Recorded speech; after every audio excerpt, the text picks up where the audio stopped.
You ever wondered how we should evaluate conference versus conference play late in the season? So I'm talking about maybe how the Big Ten stacks up against the SEC. Well, out of these teams, we only got to see Alabama play Texas. But let's not forget one thing. This graphic here shows the conference's out-of-conference record against Power 5 schools. So basically how the Big Ten stack up against the SEC, Big 12, ACC, and Pac-12. As you see, the Pac-12 is the best.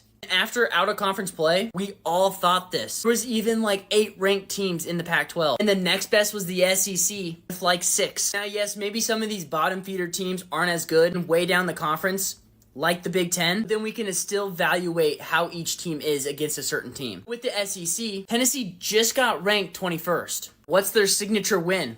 A win over unranked Kentucky, and that's where I think the SEC bias comes in. But there is one thing in each conference we can be certain. Most of them play each other. So like how this shows, we have Washington, Oregon, Oregon State. We can rank them. And that's assuming Oregon wins this weekend. So I mocked up a couple scenarios that I think are very interesting. First, this is the chalked one. These are basically the rankings, how they sit now. My bad, I did miss Missouri. But let me show you a couple different scenarios that could be super interesting. This one might not look too different, but this one shows, what if the top of the Big Ten is just better? Now, yeah, back-to-back champions, they can take the top. Then we got Ohio State, Michigan, and then Penn State. Yes, they don't have a signature win, but they haven't had the chance to win a signature game, minus these 2 perennial powerhouses. So what if Penn State is just better than all these teams? Now for another example, like we said after non-conference games, what if the Pac-12 is just better? And Washington and Oregon are just better than mostly all the other teams. This is a situation where we really don't know. And that is why the 12-team playoff is perfect. We can see how the Big Ten matches up against Texas. You can also see that hypothetical of, is Penn State really that good or are they not good at all? This is why I'm so excited for the 12-team playoff next year.